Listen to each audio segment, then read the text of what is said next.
सरकार ने 48 घंटे का अल्टीमेटम दे दिया है जो पाकिस्तान से वीज़ा लेकर यहाँ पर लोग आए हुए थे, तो क्या कहना चाहेंगे? पड़ोसी मुल्क के ऊपर शक है कि वहाँ से ये साजिश हुई है, जो ये वाक़या हुआ है। पाकिस्तान को पानी हम पिला रहे थे, तो हम हमारे साथ अगर पाकिस्तान ने ऐसा किया है तो हमने उनका पानी बंद कर दिया तो कोई गुनाह नहीं किया, ठीक किया हमने। हम इस कदम में हुकूमत के साथ हैं। हम हुकूमत का इस वक्त जो है कि कंधे से कंधा मिलाकर के साथ हैं। हुकूमत के हर फैसले से हम इत्तेफाक रखते हैं। उनका कोई मजहब नहीं है, वो मुसलमान ही नहीं है मेरी नज़र में। नमस्कार, मैं आप देख रहे हैं हिंदुस्तान तहलका। इस वक्त आपको बता दूं, मैं ओल्ड फरीदाबाद की मस्जिद में मैं मौजूद हूं और उनके इमाम हमारे साथ मौजूद हैं। और सबसे पहले इमाम जी, एक क्वेश्चन है कि सरकार ने 48 घंटे का अल्टीमेटम दे दिया है जो पाकिस्तान से वीज़ा लेकर यहाँ पर लोग आए हुए थे, तो क्या कहना चाहेंगे?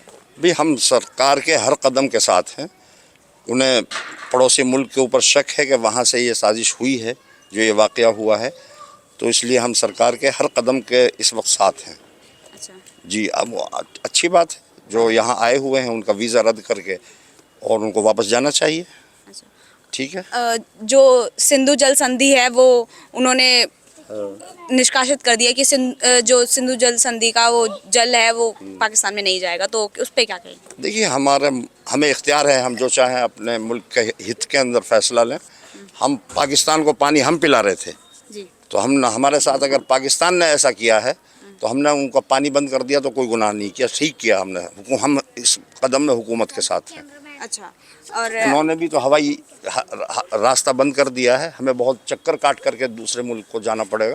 अच्छा, तो वो भी मतलब जो है कि हमारे लिए बहुत महंगा साबित होगा।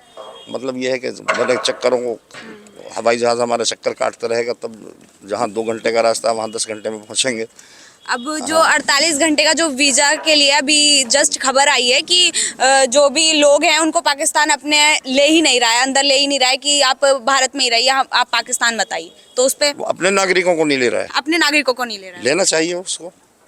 देखिए, लेना चाहिए, क्यों नहीं? वो जो अपना नागरिक हैं उसके तो उनको लेना चाहिए। जब हमारा मुल्क का जो हुकूमत का जो आदेश है उस पर तो अमल होगा, उनको जाना पड़ेगा। हमने अपने बॉर्डर बंद कर दिए हैं, हमें ख़तरा था कहीं से और इस तरह के आतंकवादी ना आ जाएं, तो अच्छा किया हमने। हम हुकूमत का इस वक्त जो है कि कंधे से कंधा मिला कर के साथ हैं। हुकूमत के हर फैसले से हम इत्तेफाक रखते हैं। ऐसा देखने को मिलता है कि हिंदू संगठन जो है उसको अगर हम माने कि जो भी आतंकवादी हमला होता है वो मुसलमान ही करता है, अगर पकड़ा जाता है वो भी मुसलमान होता है। ऐसा क्यों है? मुसलमान ही क्यों करता है? मुसलमान ये काम कर ही नहीं सकता। जो ये वाक़या हुआ है, हाँ जी, जो सोशल मीडिया पे जो वायरल हो रहा है कि नाम पूछ करके गोली मारी गई, मुसलमान ये काम नहीं कर सकता। मेरी नज़र में तो इस्लाम तो ये नहीं सिखाता। उनका कोई मजहब नहीं है, वो मुसलमान ही नहीं है मेरी नज़र में। अच्छा, अगर उन्होंने ऐसा वाक़या मुसलमान होने के आड़ में किया है तो मुसलमानों के ख़िलाफ़ ये साजिश है। मेरे नज़र में तो वो उनका इस्लाम से और मुसलमानों से दूर दूर तक का कोई वास्ता नहीं है। अच्छा, जी, मुसलमान ये तालीम नहीं देता, हमारा इस्लाम ये तालीम नहीं देता कि किसी की जान ले लो। ये इख्तियार अल्लाह ने अपने पास रखा है। जिसकी जब सांसें पूरी हो जाएंगी उसको कोई एक सांस नहीं दे सकता, वो उसको जाना पड़ेगा। और इंसान को इख्तियार क्या है कि किसी की जान ले? ये अल्लाह ने इख्तियार अपने पास रखा है। बाकी ये है कि जो भी है वो नहीं, गुमराह हुआ अच्छा, गुमराह लोग हैं वो जिन्होंने ये काम किया। मगर कहा जाता है कि मुसलमान ही शादी में हमेशा शामिल होते हैं। नहीं, हमेशा कहा, आप बता दीजिए हमारे हिंदुस्तान का कोई मुसलमान आज तक किसी भी दहशतगर्दी में कोई है तो आप जब भी नाम आता तो है या कोई और है, उसका हम नहीं ठेकेदार हैं। हमें अपने मुल्क के मुसलमानों पर एतमाद है। वो जी, वो अल्हम्दुलिल्लाह कभी भी किसी भी आतंकवाद में शामिल नहीं रहे। अच्छा। जी जी।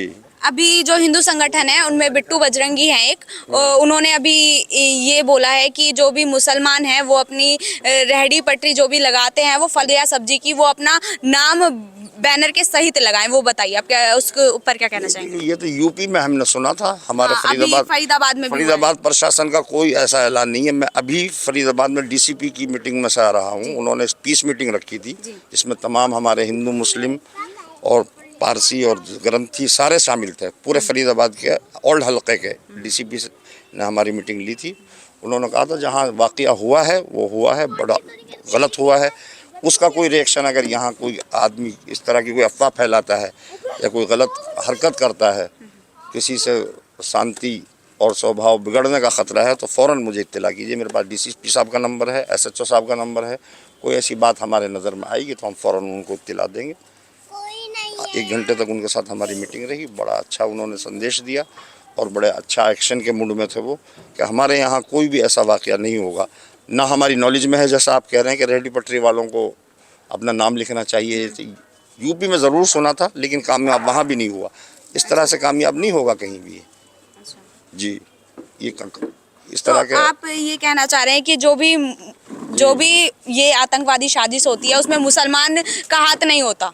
नहीं, मुसलमान ये काम कर ही नहीं सकता। इस्लाम ये तालीम नहीं देता कि अभी किसी को नाजायज़ परेशान करो। मगर हमेशा तो ये ही कहते हैं कि हमेशा मुसलमान ही पकड़ा जाता है, मुसलमान का ही नाम आगे आता है अगर आतंकवादी हमला होता है। अब हम तो देखो जानते नहीं वो मुसलमान है क्या है, लेकिन हम एक इमाम होने के नाते हमारी मुसलमान होने की ये शान नहीं है कि हम किसी को भी नाजायज़ परेशान करें। और हैं तो वो विदेशी ताकतें हैं, उनका हम नहीं कह सकते वो क्या है। जैसा कि पड़ोसी मुल्क पर शक किया जा रहा है कि वहाँ के वो लोग हो सकते हैं, वो पैसे की बुनियाद पर इस तरह का काम करते होंगे। अल्लाह उनको अक्ल नसीब फरमाए। और इंसानियत, सबसे बड़ा मज़हब पहले इंसानियत है। ये इंसानियत का खून किया है उन्होंने। इंसान सब हम आपस में भाई भाई हैं। हिंदू हमारे बड़े भाई हैं, हम उनके छोटे भाई हैं। हम आपस में मिल कर के इत्तेफाक और इत्तेहाद से रहना चाहते हैं और हम इसका सबूत दे चुके हैं। हमारा हिंदुस्तानी मुसलमान कभी कोई आज तक आतंकवाद में शामिल नहीं रहा है। अब पड़ोसी मुल्क के हम ठेकेदार नहीं हैं। वहाँ क्या हो रहा है, क्या करते हैं, वो क्या है वो जाने, उनका काम जाने। अगर वहाँ की साजिश है तो उनको मुँह तोड़ जवाब देना चाहिए, ये मेरी राय है। और इंशाअल्लाह जवाब दिया जाएगा और उसका बदला लिया जाएगा। अगर उसकी साजिश है तो हुकूमत को सख्त एक्शन लेना चाहिए और जो दोषी हैं उनको कम से कम फांसी की सज़ा से कम नहीं होनी चाहिए, ये मेरा मानना है।